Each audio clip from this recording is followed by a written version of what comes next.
A semi-final last week. One of the best displays of poker ever seen on television. It was poker at its best. Our first three positions at the final table filled by Dave El Blondie Coldcloth, Barry Hearn, and Ian Fraser. Our second semi-final takes place tonight. Big money is in their sights. Riffle those chips, swipe up those cards. There's only three going on to the final table from here, so buckle up for the ride. Hi, I'm Jesse May. I'm here with snooker and now poker pro Steve Davis. And Steve, if this week's semifinal is anything like last week's, it's going to be a stormer. Yes, Jesse, the overall standard in this event so far has been superb, but that semi-final was a lesson in chip management. It was brilliant. And it all came down to nerves and maybe a bit of luck. I mean, Dave Coldcloth, who has been so unlucky on TV in his career up to this point, just finally grabbed a card out of the air at one point. Dave Coldcloth with the 2 5s, and he made a nice raise from the big blind, all in. And wasn't that upset to find John Huston with 2 overcards, ace, jack, and ace already been passed. But the ace on the flop really signaled the end of Dave Coldcloth's tournament. And then 2 cards in the pack he needed, and he got 1. He did, and there's the reaction. He realizes he finally got a little bit back of what's been given out to him over the course of his TV career. And from there, Dave Coldcloth never looked back, ended up chip leader at this stage going into the final table. But it really seems to come down to that nerve. Although with that particular hand, I think Dave Coldcloth might have sent John Huston a little bit on tilt. Well, certainly, but I think it's always nice to see Dave Coldcloth in the final stages of an event because I think he adds to it. He's a great study of a great poker player. It seemed last week that nobody blinked for a while, and then maybe someone took a bad beat and went on tilt a little bit. And if you go on tilt, really, there is no saving your chips, is there?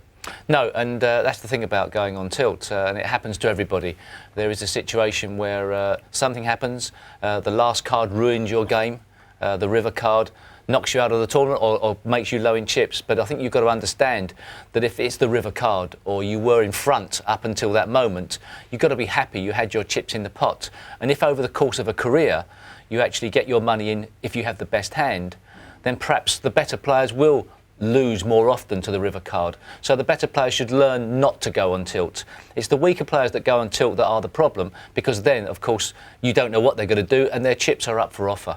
Yes, tilt is tough, but one player who knows a little bit about tilt, in fact, he's the only man in the world to eat breakfast on tilt, former world champion Phil Hellmuth. Playing on tilt, showing emotion at the table. I wouldn't know anything about that. I get very emotional at the table, and sometimes it costs me a lot of chips. Sometimes, though, I can act emotional when I'm really strong. So I think that controlling tilt's an important thing. Letting your emotion flow is an important thing too, but you can't let it affect the way you play your hands. So if you feel you're on tilt, count your chips. That's simple. Put your mind back in the game. 2,420 chips. 2,420 chips. Count your chips a couple of times and maybe pick up your cards with just your left hand. When you do that, you tend to fold more. Those are 2 good ways to get off tilt. Well, there you have it. Phil Hellmuth says, first thing you need to do if you're on tilt, Steve, stop your hands. And pick them up with your left hand. You get bad cards with your left hand. But, I mean, I think what Phil's saying is if you have some kind of trigger in your mind that you can use to calm yourself down, then that's what you have to go with. I think everybody should have some way of trying to cope with their emotions, and whatever works for you is very important. Well, let's hope none of our semifinalists have to deal with tilt tonight, but let's be honest, if they do, it'll be fun to watch. So let's see who's in the seats.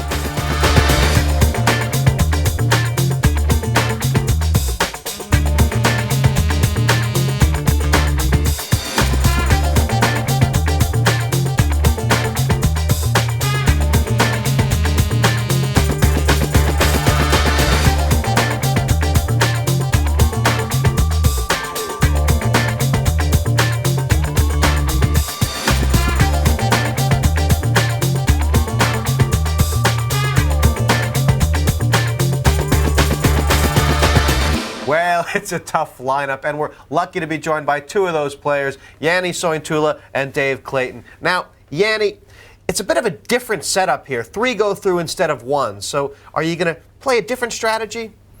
I try to play aggressive, but not risking all. So you're going to be aggressive but safe. But if you were given a choice between going to the final table with low chips or perhaps risking going out to go with a big stack, is it a decision? I risk it. You're a gambler at heart. Dave, you had a fairly easy passage, as easy as it can be in this format, through to the semi-finals. Thanks for that. Obviously, I was commentating. Well, obviously, the standard is higher.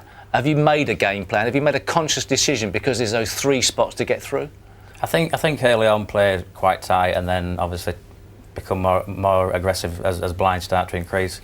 I think people will tend to lock up when there's 4 players left in because they'll be trying to get into the final.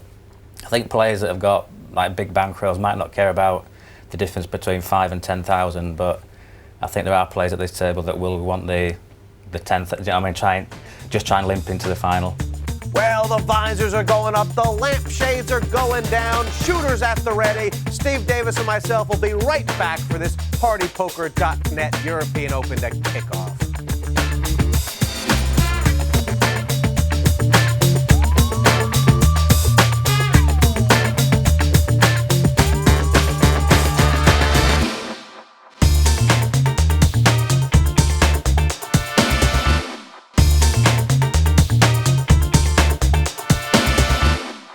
Well, if it's anything like last week, it'll be a barn burner. If it's better, it'll be hotter. Steve Davis and myself will be guiding you through, so let's get over to the table. Players, of course, beginning this game as the others with 100,000 in tournament chips. Those yellow chips worth 1,000 each. The blues worth 2,000, and the reds are what you want. They are 5,000 apiece. Putting 600,000 in tournament chips on this table, which means an average stack at the final table will be 200,000. That may be a magic number for some of these players. It'll be interesting to see if somebody reaches that level, if they then dial it down and just try and limp into the final, of course, where the big money is. But every place gets paid at this semifinal, Steve. 6th place will receive 5,000 in cash, 5th place 7,500, 4th place 10,000, then it's a guaranteed 20,000 or more at that final table. Yes, and of course the most interesting thing for anybody joining this for the first time, normally every heat only 1 winner goes through to the next round. This is the semi-final stage, and 3 of these 6 players go through to the final, so a totally different mindset required. And because every place counts, you basically can make money just by folding, and some players may choose just to do that. Exactly, say there's 4 players left, and there's a big all-in bet and you're very low stacked, you may not necessarily have to go all in, because 2 players knock each other out, you're through to the final, albeit with a low stack. That's guaranteed 10,000 extra. It is cards in the air for this first hand, and Peter Djiallis is found the king jack under the gun, and blinds are 1 in 2,000, so it's 2 to call. Early decision to be made there for Djiallis. Does he get aggressive? I think he's made it 12,000 to go. That's a pretty massive bet in first position with king jack the first hand. Well, it's represented a massive hand, and it's got a quality player off ace queen. Wow. Jani must think that Peter is playing tight. He wants no part of it. And that's a real statement early on from Djiallis. It certainly is. I think he looked at the king jack, they looked impressive, and he immediately thought, well, just go with the flow of the cards. He could have been found out, and in a way he well should have been with ace queen, but early days, there's no guarantee you have to put money in, so I think Jani thought that he must have had a great hand. And Jani may just be thinking he wants to get a read on Peter, see a little bit of what he's about before he gets too involved. Jani, of course, a very experienced and tough player. Big winner in the cash games online. It'll be Jani first to speak here. He looks like a Hellraiser, doesn't he? He's not playing like a Hellraiser at the moment, but that doesn't mean to say he isn't, because he's got great experience in the game, and you know full well that he's picking his moment. And even though he may have to sit tight and wait for cards, he didn't feel his moment was with that ace queen after that first raise of the day. A walk to Peter Djiallis in the big blind, which means he's won 2 out of 2 pots.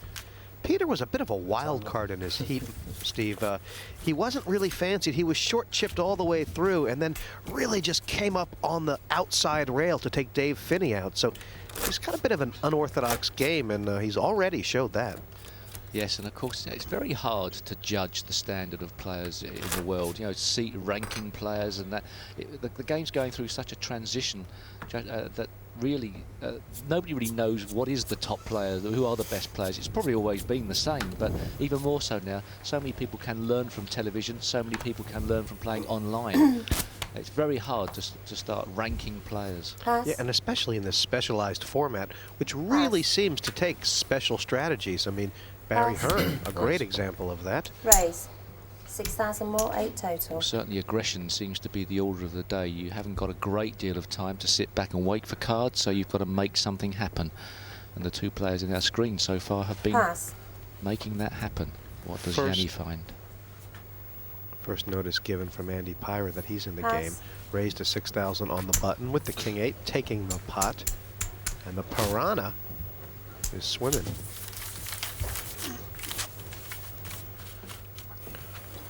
Pyrah looks very mild-mannered, but the Piranha, a very apt nickname for him, Steve. He really is fond of the big bluff in his heat. But he should know about percentages. His father was in the bookmaking business for many years. I'm not too sure if he still is, but I used to know Wally Pyrah, his father, very well. And one of the big bookmakers. So he must know odds. He must have lived with numbers flying around the household all over the place. No stranger to gambling, is he? This is Leibovitz under the gun, Pass. folding up shop. Raise. And Tweedie's found a hand. 14,000 total. We've seen Pass. some big raises before the flop. 14,000 is massive, isn't it? Yeah, it is a Pass. big raise, yes. And obviously the jacks don't want too much action.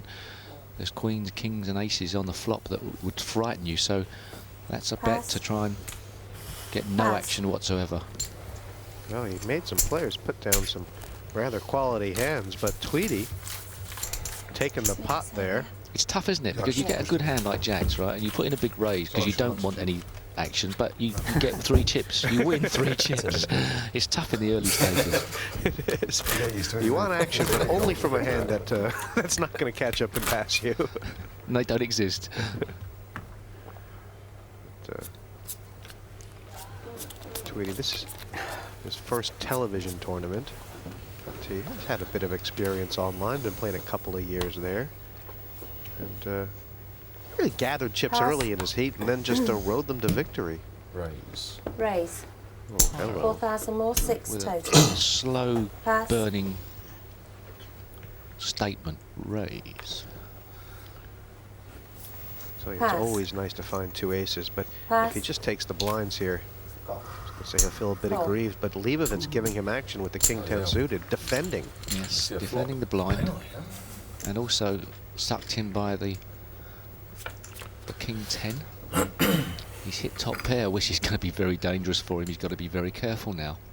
This is really our first railroad car of the game. He's got a bet, really, hasn't he? He's hit top pair. He's got to ask the question of Andy Pyrah. And the question will be, what does Andy Pyrah do? 8,000. Tell you what, it's a great bet, but only if he can take the hint that Andy's about to give him. Raise. Do you think he can take that hint? 20,000 more, 28 total. Well, he's made the statement that he's got better than top pair.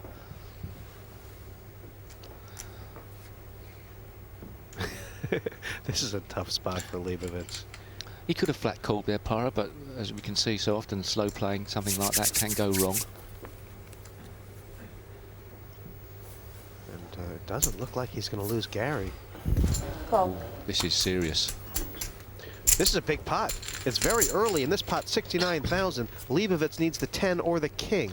Leibovitz is out of position. He's the first one to bet. He's got to make an early decision. He can't really bet now. Does he check? He must be worried. Check. Steve, we were talking before about defending your blind, but Red this is check. really the double-edged sword. Oh, is Pyrah checked? Oh, he hasn't. He's going to really put Leibovitz to the test. How much money does he bet? There's 69,000 in the pot. He wants to keep him in at this moment. At least he would think We know he should. Is there any way that Andy would consider he's losing at this stage? Did that 6 scare him? I don't think Both so. checked. Oh, he checked. They've both checked. Why did Pyrah do that? He's given a free card. If it comes 10 or king, it hasn't. But Leibovitz might start thinking he has the best hand. Well, it's worked to his favour now. Pyrah could win the lot if he's not careful here. This is a damage limitation for Leibovitz. How big's he gone in there? 25,000 raised all in. Well, What a play! oh my goodness. What The a American's play. on the edge here. How much money's he got left? He's so close to putting him in. He's got his hand on his chips. Pyrah's done everything right, other than perhaps the check on the turn, which was a bit... Yeah, but he was slow playing it to trap later. He's Marvelous. slow played with only 1 pair. What kind of guts is that? Pot size 160,000. It's 80,000 chips in there. He hasn't got much left. 20,000. Oh, he's decimated at best. He is And a calling, call. and he's out. He is going to be out of this tournament. Leibovitz first man out, and Andy Pyrah has played 2 aces like you've never seen them played before. What a raise on the river, Steve. Different to yesterday. Well, we talked about defending the Yesterday, blind. You semi-finals have to again, defend it to wasn't some it? degree, but sometimes it can get you into trouble, and Well, that that was 10 quick caused voice. so much problem for Leibovitz. The Piranha nibbled on Leibovitz's toe until the river, where he just ate his leg, his torso, and finished up Take it with his easy. ears. Well, aces look strong on that board. Leibovitz hit the top pair, never improved, and on the river, bam, wham, wallop. All the money went in, and the Rockets have blasted Leibovitz out of this tournament. Well, Gary, what a pot. It got big so fast. It did, and I didn't want to get involved that quick, but he definitely played the hand in a way where I just couldn't get a read. I thought he might have had a smaller pocket pair just under the board, and my chip stack, was so low that I had to make the call at that point because odds, pot odds were that I had to. So it was quick, but it was fun. I had a good time. Let's check out the ranking of hands. Each 5-card poker hand falls into the official ranking of hands. At the bottom of the ladder is high card only. Just above that, 1 pair. Aces are the high pair. 2 pair is higher still. 3 of a kind, the next one up. That's self-explanatory, also called a set. And then a straight is above 3 of a kind. That's 5 cards in a row of any suit. A flush is 5 cards of the same suit in any order. Full house is 3 of a kind plus a pair. 4 of a kind, self-explanatory really. And a straight flush is what you're looking for. That's 5 cards in a row, all of the same suit. Royal flush is top of the pops. That is a straight flush, ace high.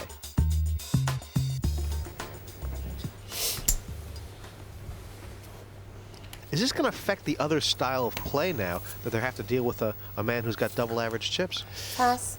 Well, it's difficult to know because there's the 3 spots to play down to, only 3. Pass. So you effectively could get into the final without actually having made a bet, I would Raised imagine. 6,000 So, total. strange situation. You can play conservatively and get through.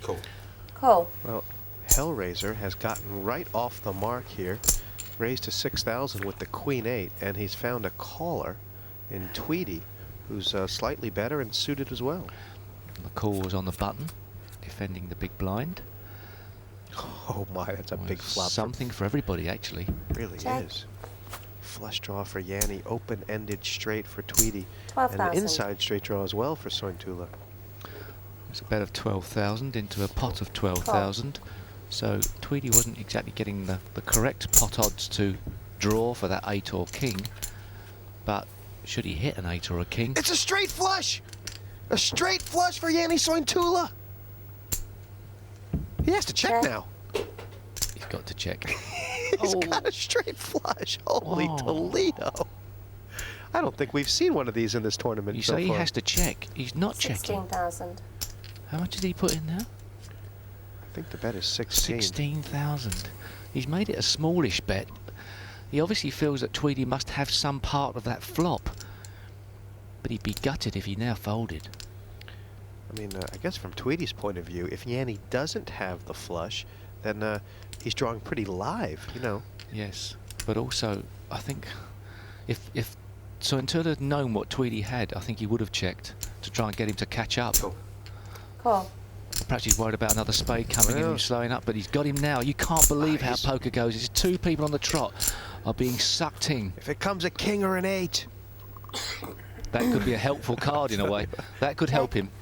Sointula is praying that Tweedie was calling on the bare ace of spades, that's for sure. Well, now he's got to hope he's got the bare ace of spades, so he might as well bet. So when you have a queen high flush and the 4th spade comes to the board, you do check one more time to make sure that it really is a straight flush, don't you? Yes, and I thought he was going to put in a little tiddly bet there, hoping that the guy was going to come over the top. 24,000. Pass. Sointula takes it. Will he show it? He will. Straight flush. A big smile from Jani. He priced it well on the turn there. If he checks the turns, he gets nothing. Unlucky there. Wow, big hands we've seen so far. Unlucky because you're unlucky. And Tweedie will have to think about his short stack now. Yeah, you're The right. lesson to be learned in many ways is that even if you've got a big hand, Your turn. checking doesn't necessarily get any money out of the opposition. And in a way, you've got to hope that the opposition has I got did something. try, But they're no effectively, and you're not going to win any money if you've got nothing in the first place. So you might as well bet the right amount in order to try and get the guy to follow you. It's so true. It's probably a mistake a lot of people make. They think their hand is so big they can't bet, but it's the only way to get money in the pot. Well, talking of a situation where you could have slow played the hand, that was one, and you still don't slow play it. It shows that slow playing sometimes would not work. Djiallis with a hand of Raised sorts. to 8,000 total. Pass. The first, second time he's Pass. raised with just a king. Pass. I'll tell you, this is only the 7th hand of this match, and we've already seen Pass. some fantastic stuff. And Djiallis hasn't been involved in any big pots, but he's clearly willing. He doesn't appear to be the kind of guy who needs big tickets only to play. Right, he should be consistent in the first position and raising a big hand. You know, I don't even think of it. You're right. I think Andy Pyrah was mentioning to Peter Djiallis that he's had the big blind twice, and both times Djiallis has raised his big blind. As I noticed, if you didn't. From an unconventional position, the first person to have to put money into the pot is the raiser. It's around by that button. With a Raised few to chips 7,000 behind him. total. All of a sudden, Jani Pass. gets busy with a 6-7. Well, it's interesting, Pass. isn't it? He started off so tight, folding ace, queen, another big hand, and as soon as Pass. Andy doubled up, it's like Sointula's off to the races here. Well, I think Pass. he's been sort of encouraged by getting ahead of that 100,000. He's off to a flying start. Things seem to be going well. Perhaps you can afford to take a few risks if you're above your starting stack. The psychology of being above and below can sometimes change a person's perspective. Yeah, and he seems like the kind of guy who likes to get his chips in first. He likes to be the first raiser in the pot rather than the caller, I guess. That was true in his heat. Proof of the situation where he folded the ace-queen very early on. 6-7 of clubs, nowhere near as good, but when you're first to put your money in, it's a different equation. Now Clayton gets something. Everybody's having some cards here. Raised. There's 7,000 no hanging total. about. And Oh no, that's danger for Tweedie. it is, because it looks like a very big hand, doesn't it? Yes. All in. Oh We raised no. all in. Desperation because he was a bit low on chips. 67,000. But it's a big bet. Pass. Well, he's raised 60. Oh, my. Oh dear. What a decision now. A raise and an all-in with queens. What's going through his mind? Tweedie's in terrible trouble because if Peter doesn't call, Dave surely will. But this re-raise is 60,000. He looked at his watch there. I think he's wondering what train he could get if it all goes wrong. What do you do if you're Peter here? Well, he's got to realise that there's been a raise and a re-raise. He's got to ask himself the question: what have these lads got? One of them must be beating me. Is the question that springs to mind. We know that's not necessarily the case, and actually it's in a pretty good position, especially as there's two aces out. But he could be forgiven for throwing these away if he wants to protect his chips. I'll tell you the amazing thing. If Djiallis goes all in here, Clayton may just fold, and which would put Tweedie in a better spot, actually. Yeah, slightly better, yeah. Well, we've only got two cards to hit and 2 aces left. Pass. And he folded them. Wow. That's a big fold. If he'd have seen the cards, perhaps he wouldn't have done. And Steve, one of those decisions that clearly you make different Pass. in this tournament where 3 go through instead of 1. 1 goes through, he calls with the queens for 60 sure. to call. Yeah, it's much more of a gamble if you can only get one spot. Well, Clayton's got a massive amount of chips to call. Because he's not guaranteed to call here. He's going to have a count up. Can you imagine? 67th. He's called. Oh, yes, I said if Darren Tweedie Yeah, you have could an all-in get and both a these call. guys off the head. Please, But gentlemen. actually, like you say, Tweedie actually is in a better spot here. He's got 3 jacks to hit instead of 2 aces, right? And he's all in. But this pot is huge. I think he's about 3 to 1 again, Steve. Well, he won't be happy, and Clayton will be very happy with what he's seen there. I think he'll call. 137,000 size pot. Well, a 9 and 8 helps the straight that he may have to make with the jack. That's an outside chance, of course. Darren Tweedie is on his face. This semi-final is looking to be very speedy. If the jack doesn't hit, actually, there's a bunch of split pots out there now. Any 8, any 9. That's what Tweedie needs. 8, 9, or jack. Okay. That deuce is an ugly duckling on the river. Yeah. And this car salesman is out in I would have shaken fifth. back. What would you have asked? What a result. Darren Tweedie all in with the ace-jack. Clayton had but to call with the ace-king. And the pair of 4s with the ace-king kicker wins the money, takes us down to 5. And this would be all over if Peter Djiallis had called with the queens. But facts for a poker story. Well, Darren, there were some really big hands being dealt out on that table. Straight flush, pair of aces, ace-king. All against me, it seems. It did seem like that. Did you have a game plan going in to accumulate chips? I was very nervous going into this one. In my mind, I wanted to play it safe and see what happened. And then the first guy went out, and that was all bonus then for me. Yeah, I'm an internet qualifier. These guys play for these kind of stakes all the time. For me, it's huge. When the first guy got knocked out, you basically got paid $2,500 just for being sitting there. Yeah, exactly. Yeah, bit of spending money on a holiday, and that was it. You know, and when I get ace jack there, I'd just taken a huge hit. Yeah. With the straight flush, and you know, I thought, well, it's got to be worth a punt. Call me crazy, but there's a wrench in the works. 4 at this table, and someone's gonna get the rotten egg. Hellraiser's looking serious. Clayton is the rock, but it could all come down to the Piranha, who's capable of anything.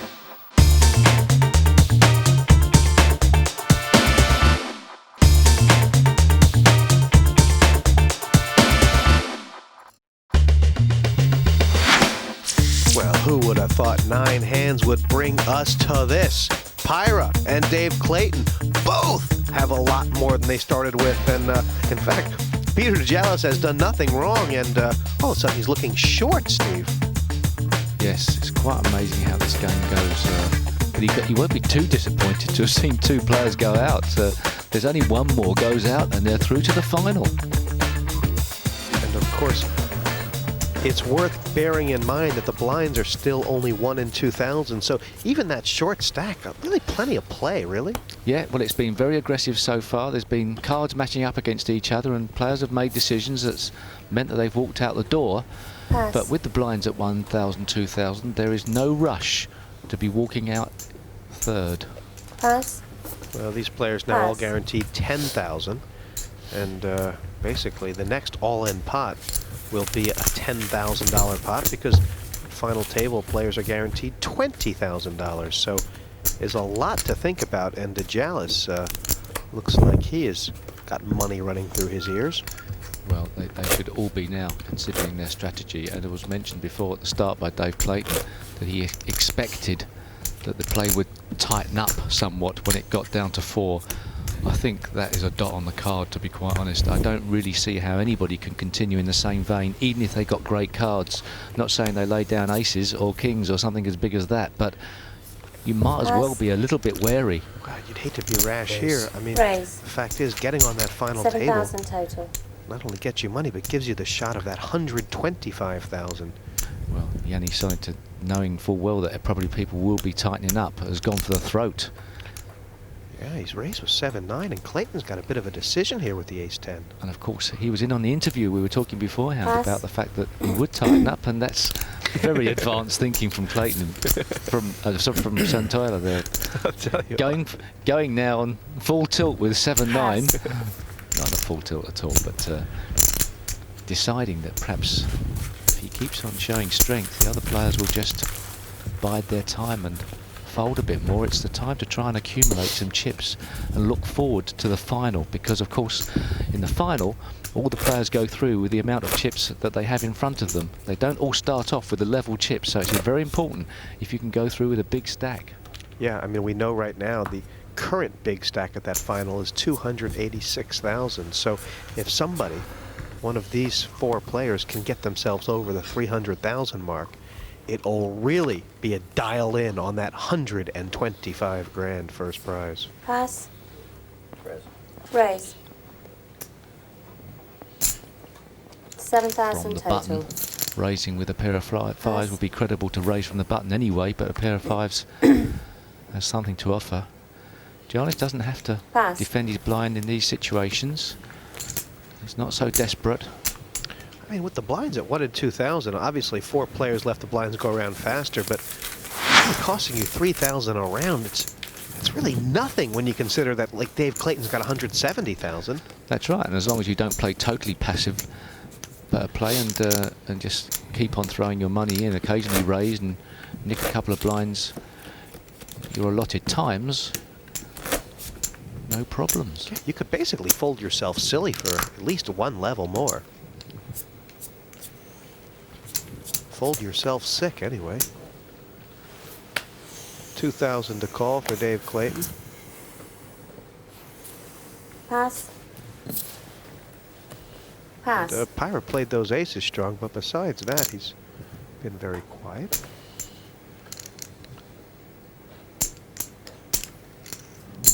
Raise. 10,000 Removal more. of Pepe 12 the total. dog to allow easy access to the chips. That's a big raise. It is. No necessary need to raise that much in Pass. some respects, but how much do you want to win 2,000?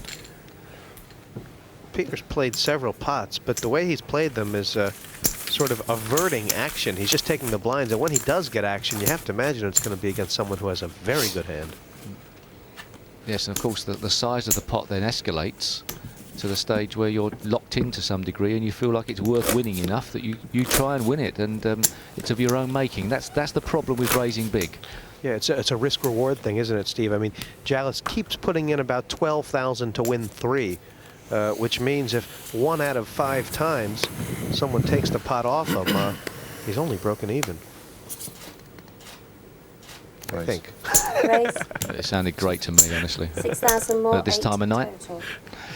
Sounds even better. Pass.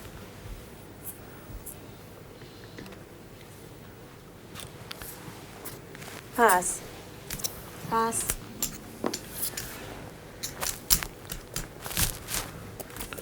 Raise and take it from Andy Pyrah, who is looking very unflinching. And despite all the other chip movement we've had, he's still in the lead on the basis of that one big baboomba.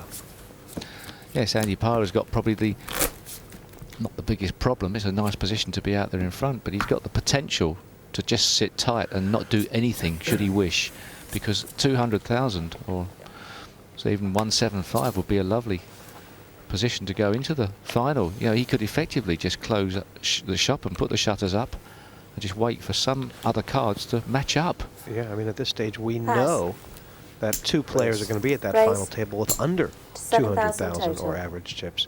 And I think we've got action here, Steve. Re-raise. 2 9s for Jani. And the re-raise comes from the small blind and the 20 more, ace-queen suited. 27 total. Now we're going to see Jani in action Pass, because these pass, nines are worth folding now to a re-raise. What does he put Dave Clayton on? If he calls, he's only been calling to hit a 9 really, and he'd close up shop afterwards, I imagine. He's only put 7,000 in right now. You think it's automatic fold, really? He doesn't like it, Pass. but he's experienced enough to know it's the right thing to do. So Clayton draws a line in the sand. It's about ace-queen high. And the re-raise, taking Jani off the pot. You never know what's going to happen at poker. When the big cards match up regularly, it's a quick game. Clayton has the jaw of a boxer, doesn't he? Very chiseled, and he plays a little poker a little bit like one, too. He just kind of circles, and then sticks in the haymaker. Jani's more of a jabber. Worth a raise? Raise. Raise to 7,000 total. There's the difference. A raise of 7,000, not as Pass. big as the amount that the person on his right puts in. Pyrah's got not great cards to a raise, to be quite honest, and you shouldn't consider getting involved, really. Got the exact same 2 cards that Jani has, but He's in a small blind, yeah. but doesn't have to get involved. Cool. Call. But he can't help but call. he can't help himself. But I mean, the fact that Jani Sointula has raised this, Steve, I guess, means that Pass. given the chance of them both flopping nothing, Sointula has the advantage. Yeah. That in the, put that in the Shady show, Pyrah was hoping to hit a card, but of course he can't win now. All that's going to happen is that he can lose to a bluff, so to speak. And he's now going to be worried about the ace. 15. 15,000. Although, that's the way Pass. to do it. Wow. It's amazing how the flop can actually influence so much. There was no way, really, that, of course, the ace has hurt him. It seemed like the one thing that could not happen that pot was for Pyrah to win. And We're going to retire, because I thought that was good, and he couldn't possibly have done that hand. the Piranha taking Hellraiser off the pot. And maybe the fact that he's chip leader has something to do with it, Steve. I don't know. Possibly, but he's seen second pair and thought, I'll represent something, and it's worked. If you'd have known that what the situation, it would have been the perfect thing to do. But of course, you wouldn't know that the other guy didn't have an ace with a raise from first position. Pass. I mean, Andy is, of course, a sort of an inexperienced player. He has not had that much time at the table, but sometimes there's just 6 people more, who have 8 talent, total. and they do something. They can't explain why. You don't know why, but it was right. And a feeling for the game, some innate ability to sense when there's danger and when there's not. Pass. 2 on the trot here for the Piranha. King, queen from the button. Pretty standard. Raise and take it. There are so many people being introduced to this game in a very short space of time who perhaps would never have stumbled upon the game otherwise. There must be some great talents out there that all of a sudden are realising and learning hand over fist every day. And just because you're new to the game doesn't mean to say you didn't have the talent in the first place. It's my favorite part of poker, or maybe the part I hate most, is that I've been playing 20 years and I meet people who've been playing 1 month, and well, they're just a lot better than I'll ever be. So many facets to the game, not just understanding the cards and the pot odds, but understanding the emotions of yourself around a table, reading the emotions 8,000 total. and the signs from the other players. So much goes on. Pass. It is a wonderful thing to see, and we've got a pot here. Call. Sointula just trying to peel off the flop. Small blind pocket pair, and this looks like a relationship that's going to develop. And Pyrah's got to be careful not to bluff too much against Jani Sointula, especially if an 8 comes on the flop like that, which will be probably checked. No, he doesn't check at all. My fault. 14,000. He's hoping he's hit a king. He's trying to do what Andy did to him. Oh, don't get involved now. He is so clever, this Sointula. It looks so much like a bluff, doesn't it?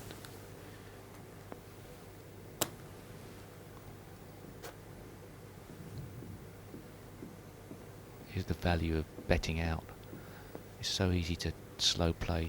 You gravitate towards thinking you can slow play and it wins you more money, but it can work the opposite way, as we saw earlier. Great lesson from Jani there. Bet your good cards. Oh, he's raised. He's fallen into the trap. Jani's done it again. 20,000 more, 34 total. I tell you what, this game is being played on a very high level. Unless he thinks he's got kings. A set of kings against a set of eights. Doesn't happen, does it? Now what does Jani do? How does he play it from now on?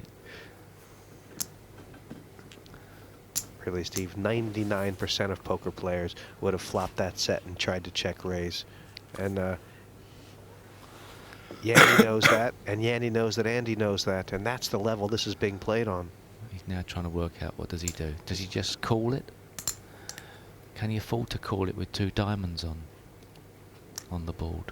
He's got to raise. He's got to put him. Ask him another question. Or I re-raise. You re-raise them. I guess he's just hoping that Andy has a king at this point. Oh! Oh, and he's showing some signs there.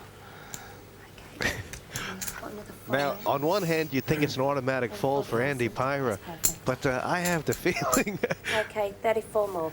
that Andy may not be convinced that his ace is losing. Oh, there was no need to get involved in the first place.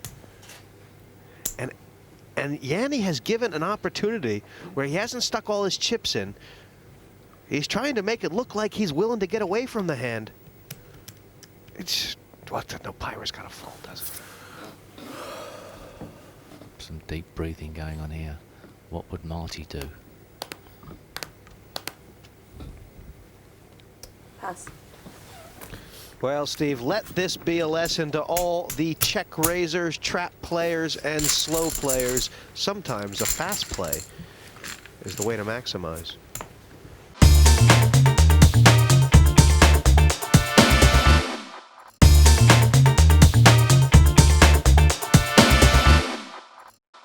So the blinds are just about to go up. Let's take a look at how the blinds work in Texas Hold'em. Every poker hand begins with the placing of the button and the posting of the blinds. The button is a disc that represents the nominal dealer. The blinds are forced bets to get the action started. The player to the left of the button puts in the small blind.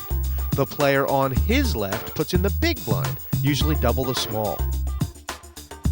Action for this first round of betting will move to the left of the big blind. The button moves to the left with each hand, and the blinds are raised throughout the game to keep the action going. It's not a real dog, you know that. Tell you, it might not be a real dog, but that dog can play some cards. And the blinds have now been raised, 2 and 4,000. Is that going to change this game at all?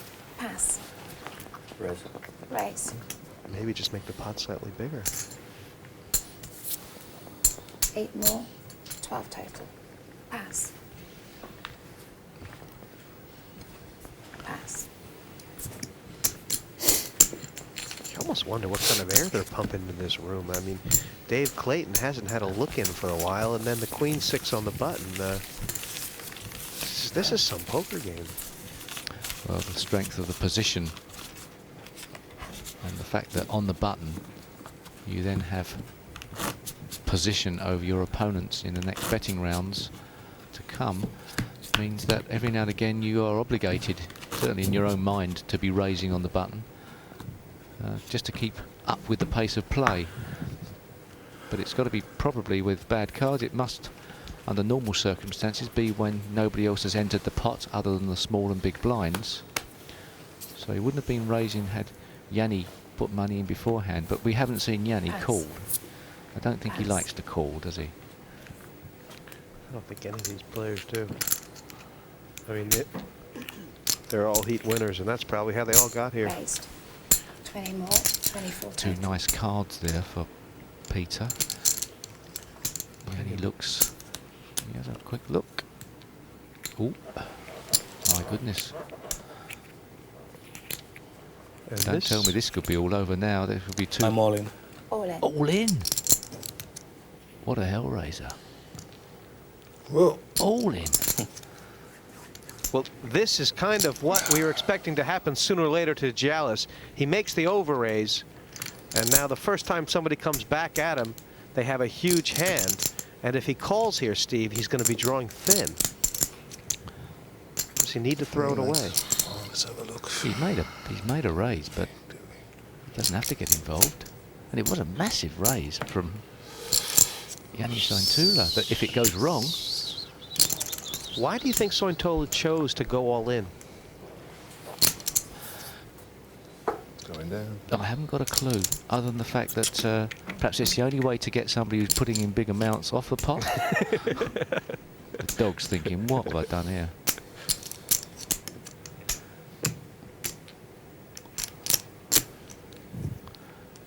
Peter Djiallis must be considering that if he's in a 50-50 spot, he wouldn't mind gambling. But if he's dominated, or worse, it's bad. He's counting his chips, wants to see how many he can have left, and still, is this the best opportunity he's going to get? That's the question. Well, I think the worst scenario for Sointula, he's up against a player who hasn't had much experience in the game. At this level, panics and goes all in and wins and gets lucky, but I'm sure he has had experience at the game, and I can't believe he's going to be doing anything other than throwing these away. He can't put his money with a king-queen, surely. Correct. He's frustrated, but... Queen, king of clubs. Jani showed him. I think you're right. I think maybe Sointula was a little bit fearful that anything but that bet would have ended up with a very big pot. My nickname online is Hellraiser. I've been playing poker over 20 years and 4 years seriously. My biggest tournament win is Monte Carlo Millions last year. First prize, 400,000. You could say perhaps the television cameras could change the equation somewhat, but it doesn't seem to faze this man. He seems to have so far made more right decisions than we have in the commentary box, or me personally. Well, anyway. that was a certainty from the start, I think, for us. That's why he's there and we're here. Up to 12. We're, Total. well, I don't think we have to be right as long as we're having fun watching, and I sure am. I'm going to try and get one prediction right on Jani's bets, and that will make me so happy that I've got a little bit of action. But it is amazing how Sointula has moved into the chip lead, although it's the kind of fluid field right now where between Jani, Dave Clayton, and Andy Pyrah, it's a lot of jockeying going on. Well, I think we've seen enough of Andy Pyrah to know that he's prepared to bluff. He's prepared to have a stab at a lot of pots, and as long as he doesn't fall against another big hand, that could be to his advantage. But at some stage you've got to think, well, I'd love to be in the final. I'm just on the bubble, so to speak. Yeah. Does that change the equation? Will this slow Peter Djiallis down? He would have raised beforehand, but he's taken a beating. And all of a sudden, he's put the brakes on. Yeah, I mean, from the Djiallis' point of view, you know, he's thinking, he could legitimately be thinking, if I just sit tight for a while, so two of these three maniacs are going to get wrapped up in a pot. They're all thinking the same things. Which player's not thinking, if I sit tight, I could be in the final? I mean, it has to creep into your head, doesn't it? It would be if I was there, I know that. Clayton using the ace-queen that time to bludgeoning advantage, taking the pot. My prediction. Here's my prediction. I might get one thing right. By the time, when the fourth player goes out, Jani Sointula is over 300,000. That's bold. Do you think that's bold? It's a bold prediction, yes. We'll see. Never been right yet.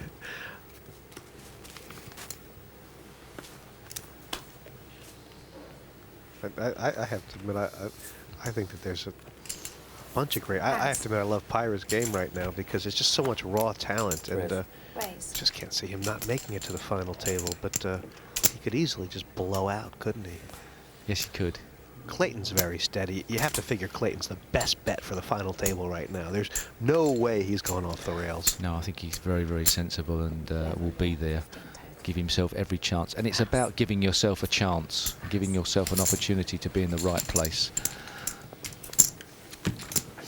Obviously, there's certain hands that come up against each other you can't get out of and get away from. That's always a possibility. But he was very good in his heat. In the early part of the game, he didn't get too many good cards, and he was very patient then.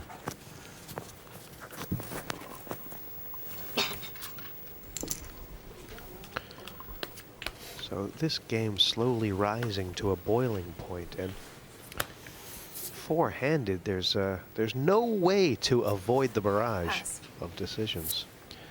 And so many difficult decisions to make that you wouldn't necessarily have to make in other circumstances.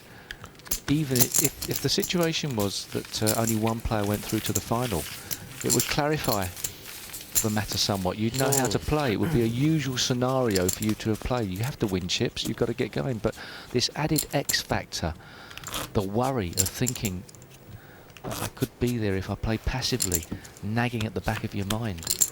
But knowing full well that if you play passively and you enter the final with less chips, where are you going to be in the final? What a spinning around in your head.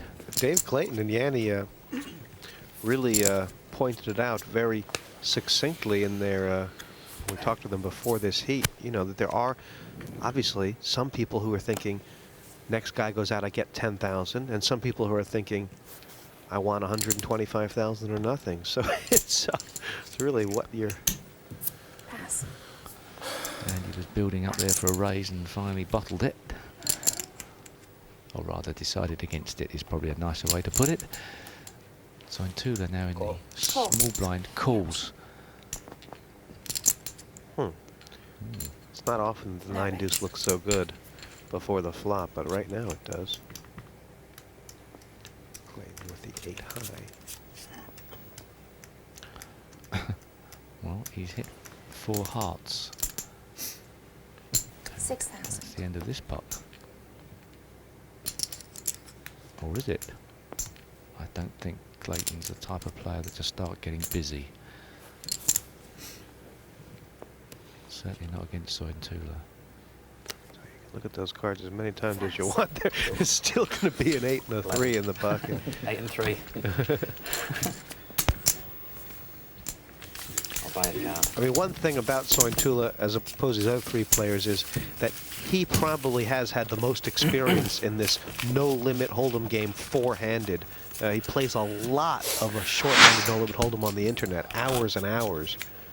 Whereas Clayton will probably be more used to playing in a full game, as will Peter and Andy. So you wonder if that's going to have some kind of bearing. Yes, I mean, I go back to my other point. The only difference is, of course, that this position of 3 players going through to the final, which does add even a problem for Sointula, I suppose. It is. It's just that extra thing to think about. Sorry, the best way to play is probably to not think about it. Just play. Raised. 12,000 total.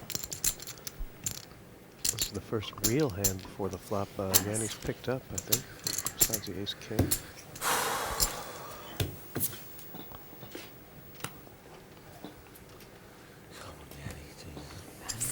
Frustration and Pyrah there.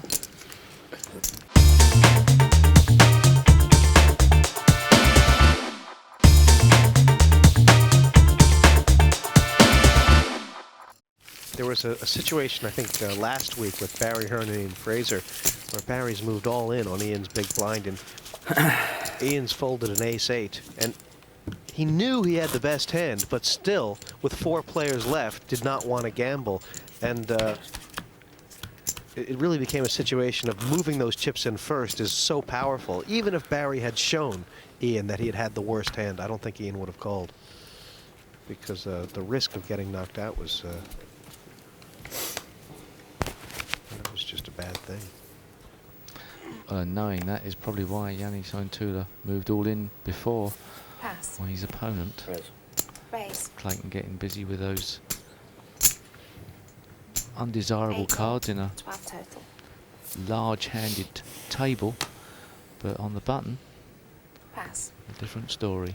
Do you think he's making it his aim to pick on Peter Djiallis' big blind, knowing that Peter is the least likely to call before the flop? Or the most vulnerable, anyway. I think Peter Djiallis at the moment is just feeling the heat just a fraction. There's no real need to panic, but just feeling the heat. He's just got to regroup. He's nowhere near out of it. A double up helps him out no end, but he's been raising big and losing recently. Well, it does help him, but 62,000, Peter has just reached that point where a double up would still not get him even to the other big stacks. But would flip-flop him with somebody, wouldn't it? I mean, where is Peter's line in the sand, do you think, chip-wise? Is it 40,000? Is it 30,000? Interesting to see. 12 more. 16 total. I think when he looks around the table and sees the size of the pile of some of the players, it must be quite intimidating. He's just got to do the maths himself. One thing's for certain, nobody will want to double him up. So they'll have to have a big hand if should he start going all in from now on in. But it really isn't time to panic with the blinds.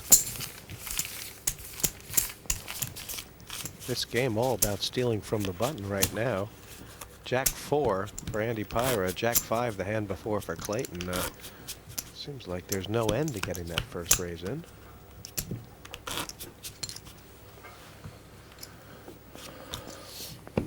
Okay, so Djiallis on the button.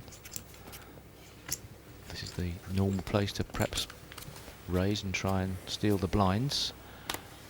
And of course Andy Pyrah one away from the button. There's only 4 of them. Pass. And that's quite a passive play. Pass. An ace with 8 cards out. 12,000 total. Sointula takes over as the aggressor from perhaps Pyrah's put down.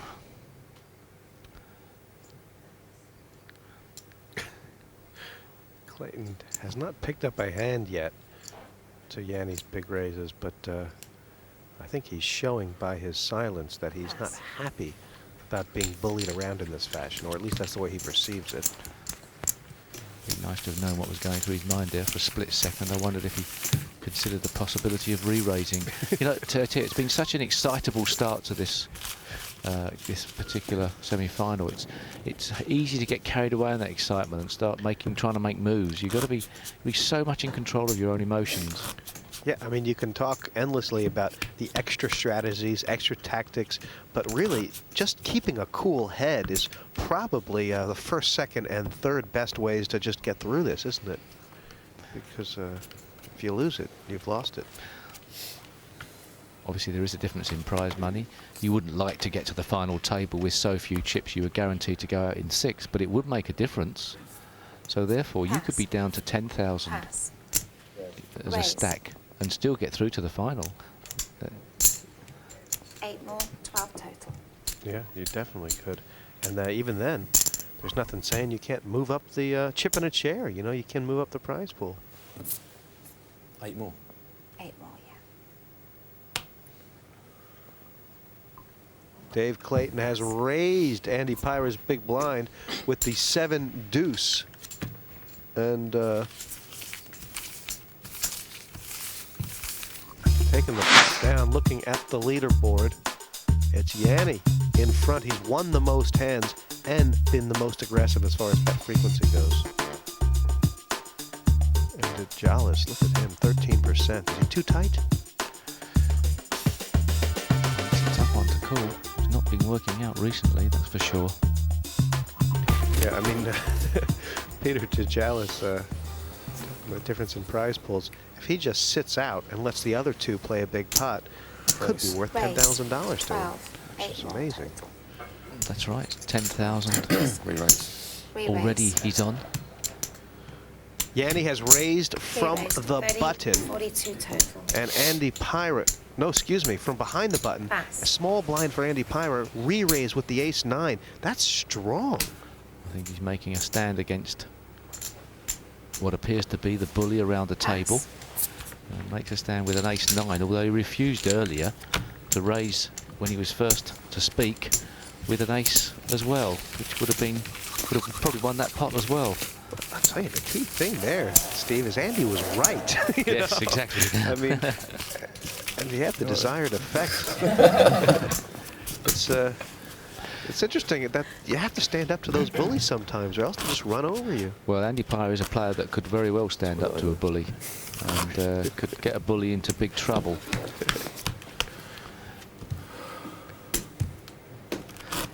If you get to the final and lose in first spot, you get $20,000. If you go out now, you get $10,000. How low are you prepared to go with your stack to hope that two other players go all in against each other? That's true. Or if there's an all-in, say there's two all-ins and you've got 10,000 left, you can just Pass. stick with your 10,000. If two players are all in, and you pick up aces, With that last $10, Pass. what do you do? you could get paid $10,000 to fold. These things happen. The dog's taking more of an interest in this hand. Raise. 10 more. This is the first time Peter's been completely on the arm before the flop, and Yanni's got him beat. He must be aware, Jani, I would imagine, that he may well be prepared to go for all his chips afterwards. He's only got 40-odd thousand left. It's interesting. Yanni's in a situation right now where if he plays a big pot here and wins, the game is over. If he folds, he knows the game continues. Is he enjoying himself? He's obviously making a big decision. He can afford to lose chips, but he doesn't want to. He sensed weakness last time in Djiallis. Has he sensed it again? It seems like that. How can he have known? Because it wasn't an all-in bet. He's doing it again. Re-raise. Oh, that's fantastic. It won't be fantastic from Peter's point of view, but how does he know that? How did he know that? 85,000. How did he know that? Because it was such a small raise, the guy was trying to steal the money? If he had anything decent, he'd have put all his chips in? I hope we get a chance to ask him. I'd like to ask him a lot of questions at the moment. And the dog's about to hang himself. Well, poor Peter's in a tough spot here. He's got about, I guess it's about 40,000 left if he folds. Well, he's got to fold. Yeah. And he's just been absolutely decimated by the power play to his left, who has sensed twice when he's been going in with under top spec. And now Peter Djiallis is in trouble, in his own mind possibly, that at some stage he's got to start going in and making a move. He's well behind the others now. He's 120,000 adrift on Andy Pyrah, who's in third position in the chip count. And things are getting desperate. It's a soapy town in the game tonight. Only 3 spots left and 4 at the table. The Piranha, Djiallis, Clayton, and Sointula. And the Merry Wives of Windsor couldn't have a fiercer game to play right now.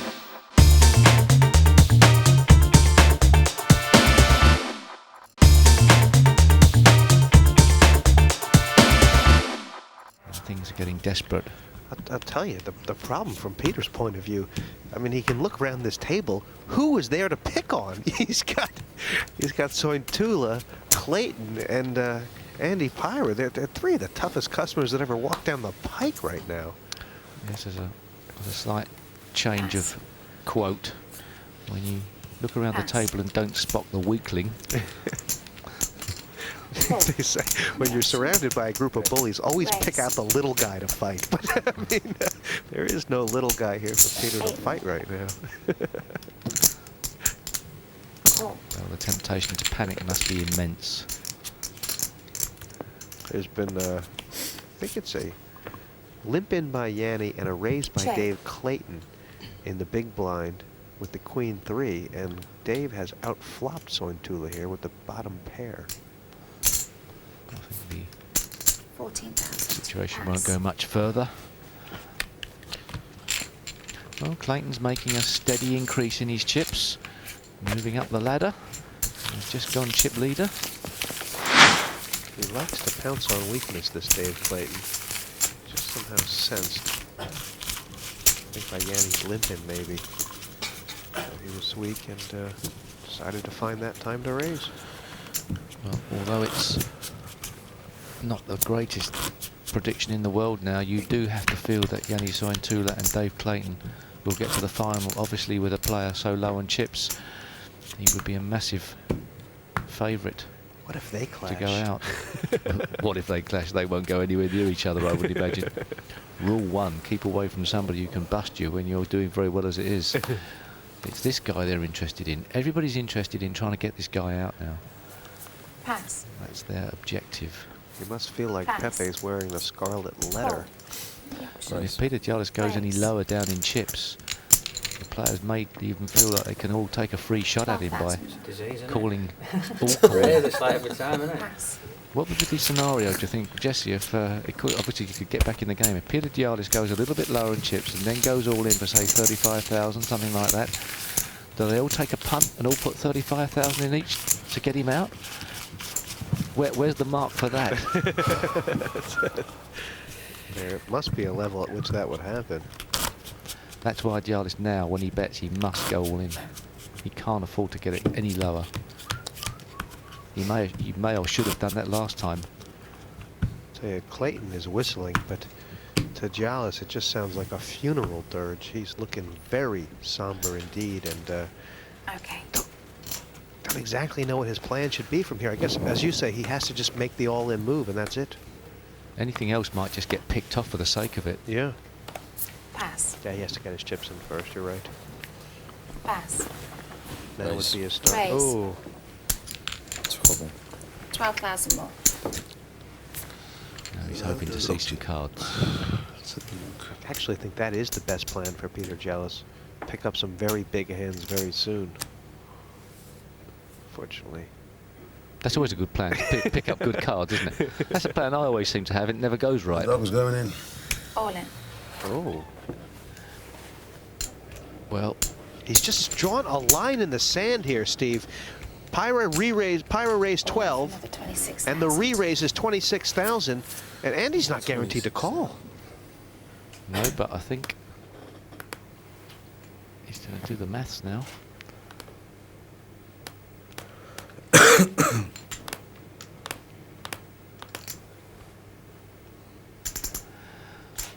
Well, I think probably the top pros would definitely call. I think the pot odds, is it right? The pot odds, if sort of like, you got to put in. It's got to been 26 to win 58. Pass.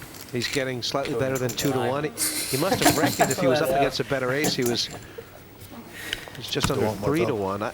I don't know. Let's tail up the nose. I think a lot of people would have called, it seems like. Look But at Martin might have said, obviously, if he had known Peter's hand, he would have called. Yeah. Now, Dave. He didn't consider that Peter was capable of bluffing there, did he? No, and probably rightly so in a way. Why would the guy bluff in this position? But it was it was a last gasp event from Peter, and bravery gets through there. Oh, I don't know. You know, with an ace, can you call with an ace? It's a low kicker, just a little bit too low. Perhaps if it was an 8 kicker. Got to the bottom. It's time to climb back up again now. It was such an unexpected play. It was brilliant. I mean, we've been watching all Peter's cards, and we didn't expect that. Well, possibly Andy Pyrah just didn't have enough chips to warrant taking a hit himself, but he could have done everybody else a favour there. I'd like to see it if he knew what the cards were, but I'd like to see a top player. I'd like to see what Jani would have done in that situation.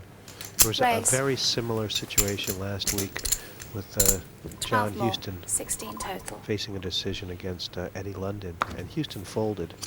And all the other players, Pass. Barry, Dave, Ian, said that John should have been calling. But I think there is this sense when you get in this situation that you don't want to do other players' dirty work, especially if you are the second lowest stack. Yes, and of course, as can never be reiterated enough, when you can see the cards, you tend to be an expert.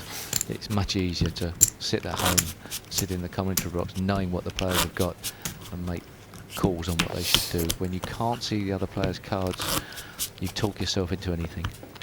And Djiallis has given a good claim to extending this contest. He's now won 2 in a row and is on the button this hand with 62,000. Is it not right that you, I mean, in another situation that you can, something like 2 to 1, you can call almost anything, is that right? If say you're raised and you're the big blind, you know, you're never worse than to 2 random cards. But of course 7 to 4 if it's 2 overs against 2 unders, I think. But obviously Andy Pyrah had the problem of not necessarily being random cards. And another all-in manoeuvre. Peter Djiallis getting busy, and it's the only way he's going to do anything in this game. He just hopes not to hit a big hand. Pass. He's been asked how many. This must be big. 62,000 is a Sorry, very sorry, large just raise. one It's shot. a raise of 58. Oh. Well, that is big, but it's a great test, isn't it? I mean, they all desperately want him out, but nobody wants to pay. I'll tell you what. What a Oh, fan- he's called. Well, he's called. That's a gutsy call. And look at this. I mean, Clayton has made a great call. He's only 60-40 favorite, which pretty much means that Djiallis has got all to play for here. Thank you. Well, Djiallis will be happy to know he's got Do 2 like cards that. that I'd count. rather see a And also queen or an spades. ace in your hand. So Go on it. We survive. he's got possibilities. It's not over yet. Good luck. And it would put him right back in the match. If the ace-queen holds up, this match is over. There's a deuce and an ace. And 2 spades! Oh, wow. So That Djiallis. is amazing. Yeah, he's very live here. 2 cards to come. I guess he needs a deuce, a king, or a spade. It was It was black. Any spade, see a red any card, king, not any king, 2. 1 card to come. I'll go have a drink. Spade! Oh, yeah. Flush. Can you believe it? The river. A bad beat for Clayton. He's not the type of player to go on tilt. But you never know how things like that affect. How amazing is poker? The other 2 players, Jani and Andy Pyrah, as sick as Dave Clayton. Everybody hoping Peter Djiallis was walking out of the door and they were through to the final, and now they've got to go back and work some more. Well, that was a flop for everyone. World's Fair there, top pair for Clayton, but the pair and the flush draw for Djiallis, which is a big draw. Spade on the river made 5 of them, and the flush has turned Clayton bright crimson. And, I mean, But he did have 14 cards, I think, to hit there. 14 cards on the turn of the river. It wasn't the worst beat in the world, but it still would have rankled in the throat. in hindsight, you know, it's easy to say, oh, Clayton shouldn't have called because he lost. But is there anything to think about there? I mean, if Clayton, knowing what Peter Djiallis had, is it still an automatic call? There is a question there, isn't there? The problem is, just because you have great-looking cards, they're a favourite, possibly, but not when the 5 cards are out. And the difference is, you're going to see the 5 cards. Well, the good news for Clayton is that he still has average chips here. He's got about 130,000, and with the blinds only 2 and 4, if he can avoid that bonkers monster we were talking about earlier, he's still a favorite to go through. Yep, and they bunched up somewhat, and Sointula is still out in front. Raised. 12,000 total. Pass. Still keeping those raises around the 3 times the big blind mark. Another 10, yeah. Pyrah doesn't respect Jani anymore. He just Oh, thinks Call. I thought, no, sorry, I thought he said another 10 there. Sorry, apologies. I thought he was going to re-raise. Too. He's just peeling a flop off here. And he's got 2 live cards, as it turns out. And attractive-looking live cards to Andy. He's a real bee-in-your-bonnet guy, this Pyrah. Oh, well, Sointula might not like these. He might like the fact of getting to see Check. Both checked. a 5 come on the board and inducing a bluff of some sort. Although we know he doesn't slow play things. Now Pyrah hits top pair. He reaches. How much? The pot's 28. 15,000. Sizable. Sointula gave the free card, and now it's come back to bite him. First time he slowed down, I think, isn't it? Or Sure seems that way. Pass. first time he doesn't seem happy with himself. I'll tell you, he's wrong. actually very wary of Andy, and Andy seems to be like one of those bulldogs. He'll take on anybody, no matter what his size, and suiting him very well. Probably going to be quite aggressive as well. Everybody says it, nobody does it, but that's the only way I know to play. That's the way I was taught. Never put up $5,000 in my life before until this tournament. I could do with the cash, to be honest, and very nervous about losing it. Well, looking at this leaderboard, how about this for a game? And who knows where this train is gonna stop? It's hurtling down the track. Andy Pyrah right now in first place, joint with Jani Sointula. And it's Clayton and Djiallis on the hump, the bubble, shall we say. And with the blinds now at 3,000 and 6,000, Steve, more money is going to be getting into this pot in the early stages. Yes, but there's one player around the table who's now no longer desperate. Pass. And that's Peter Djiallis, who's got himself back in this game. Pyrah raises. Raise. A raise of 18,000 more, 24 total. Pass. 2 queens, always easy to play. 4-handed before the flop. Just stick the money in. Pass. And Sointula not going to compete. And these players being very liberal with showing the cards. There's actually been a plethora of big hands out in this short game so far. I think we've seen pocket queens about 4 times. We've seen aces. We've seen jacks, ace, kings. It all's been out there. obviously when you're playing cards yourself, you don't see that many hands. Dave Clayton here, 6,000 for the big blind. First action to the Piranha.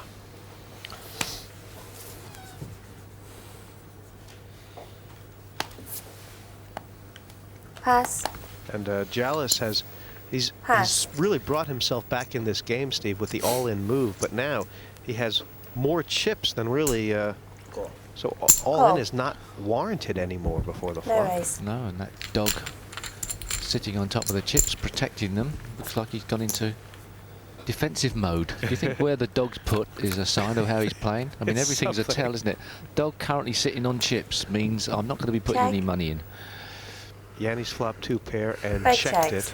Clayton, who's nearly drawing dead at this stage, checks as well. And here comes Sointula. 6,000. Raising to 6,000.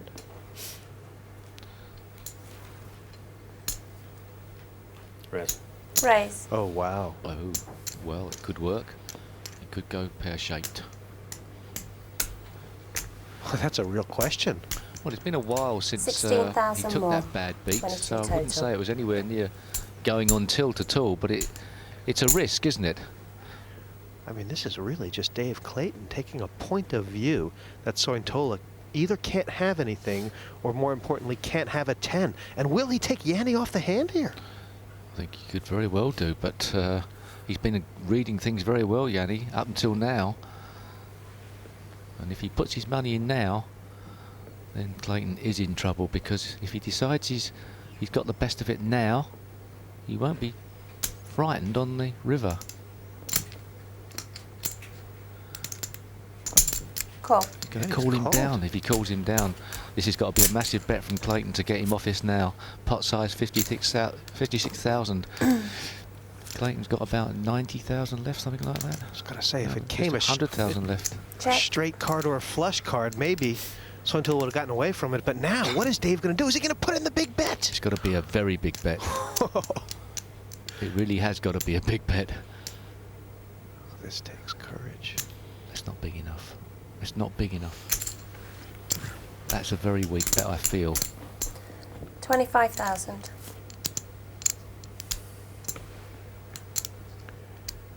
Well, perhaps it's not, but... Yeah, he'll check back. Basically... Wow. Well, Pass. I thought, what do I know about this? I'm going home. I just thought that was, I thought that was too weak. What a play! And Clayton sits there like a lump on a log and then sticks in really a spectacular bluff.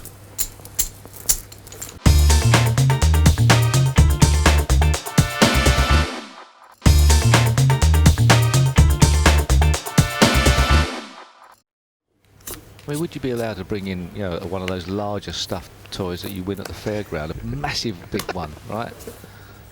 Would that be allowed? I mean, what size, as you say, what size Lucky Charm can you bring to the table? Raise. A pair of 9s is pretty big size. 12,000 more. Triple. 18 total. Straight. Pass. Pass. And that should end this pot very quickly, unless someone picks up some paints in the pocket. Pass.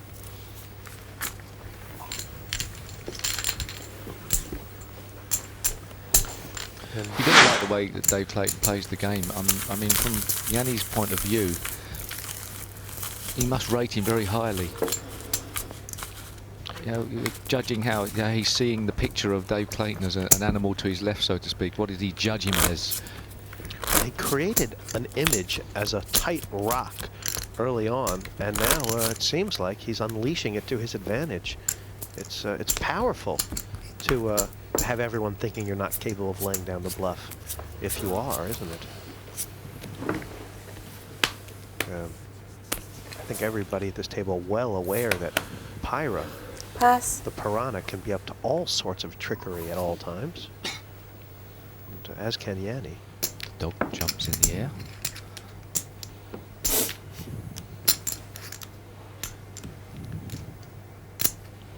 A very tight grip on that dog. I hope he can still breathe. Raise. Raise 25,000 more. 31 total. just over 4 times the big blind. Yeah, Pass. not interested. All in. Oh, Re-raised all in. well, that's unlucky for Peter Djiallis. He's going to call.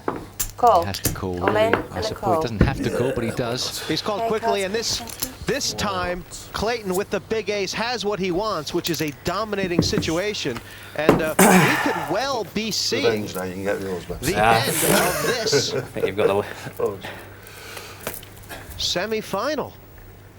Djiallis down to 26%. He got out of a hook before, but he needs that jack. Yes, I think for the amount of money was involved, once again, it wasn't an automatic call. Or was it? It's irrelevant now. Oh, There's look the at this. jack. Can you believe this? Yeah. well done, mate. What a Say, flop. there's the jack, but the nut straight and a royal flush draw for Dave Clayton. Really, a king is Djiallis' best chance for a splitter here. There's some running full houses out there. Not now. It's only one of the red kings or the king of clubs in the deck now for the split. And it's over. We have our final table, Steve, and Djiallis is the odd man out. He'll get 10,000 in compensation. But what a final table this is going to be. Well, marvellous, and they're all pretty roughly on the same chips, although Clayton goes up to 286,000, but Pyrah will be delighted to be there, and Sointula's done his job. I enjoyed it, that's all right, mate. But he's I a bit really low enjoyed it. on 140,000. Even though I got knocked out. But this man, well, he survived one piece of luck, this didn't work again. These are what you go to the finals. That last hand, an emphatic statement on the flop from Dave Clayton.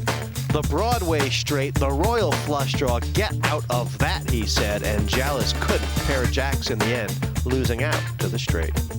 Peter, such a difficult game to play because of the special structure of this tournament. And I mean, you could basically get paid to fold your cards. You had those 2 queens, and it must have entered your mind, I can fold and get paid $2,500. That's exactly what happened. And the queens, unfortunately, there was somebody after me. Had it not been another caller behind me, I think I would have played them, and that would have set the game a bit different. But from then onwards, I just was totally unsettled and started doing bluffs where maybe I shouldn't have done, and just couldn't settle into the game at all. These tough nuts are going to be hard to crack when they hit the final table. Clayton with the big bluffs, Jani with the guns of fire, and of course the Piranha nibbling at everybody's heels. It'll be chip and charge when they hit town. Superpowers activate. This will be the starting chip count for the final table of this Party Poker European Open. Dave Clayton and Dave Colclough even in chips for the lead with $286,000 apiece. Barry Hearn and Andy Pyrah neck and neck on 182 and 174. And not really trailing, plenty of play in Jani Sointula's $140,000 and of course Ian Fraser's $132,000. All to play for when this final table kicks off.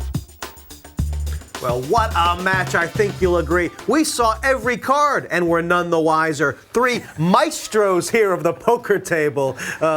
Merlin the Magicians, I think. Dave Clayton, first of all, congratulations. I mean, Thanks. some great hands you played, but that 5-6, we got to hear what you were thinking there. Which 5-6 was that? You were drawing nearly dead. You made a big bluff there with the 10s on board. I did do, yeah. I just fancied that he had no 10 himself, and I thought maybe he's flushing, and obviously if I check on the river, I get nothing, so I thought I'd make a bet and try and win it. Andy, congratulations through to the final. It's your first television final. And of course, there was a moment after a quick double up with the first player out. You then faced Jani, who had, as we know, trip 8s. Yeah, you had ace-9. How was that going? Jani bets on the flop, and you look and you raise. Yeah, all I was doing was just asking him a question. That's the way I've been taught. You know, I asked him a question, I found out where I was. As simple as that, you know. Simple as that. And Jani, you made some great re-raises there, especially against Peter Djiallis. I think there was one time when you had ace-5 when it seemed like you actually sensed weakness. Is that something that you can actually read? He made big raises with good hands, and that was a small raise that time. Well, I think you'll agree it's going to be a barn-burning final. Not only do we have Jani Sointula, Andy Pyrah, and Dave Clayton, but into the mix we're going to throw Barry Hearn, Ian Fraser, and Dave El Blondie Colclough. Who's going to win? That $125,000 first prize? Well, I think you'll agree only the cards and the gods know right now. See you next time on the partypoker.net European Open.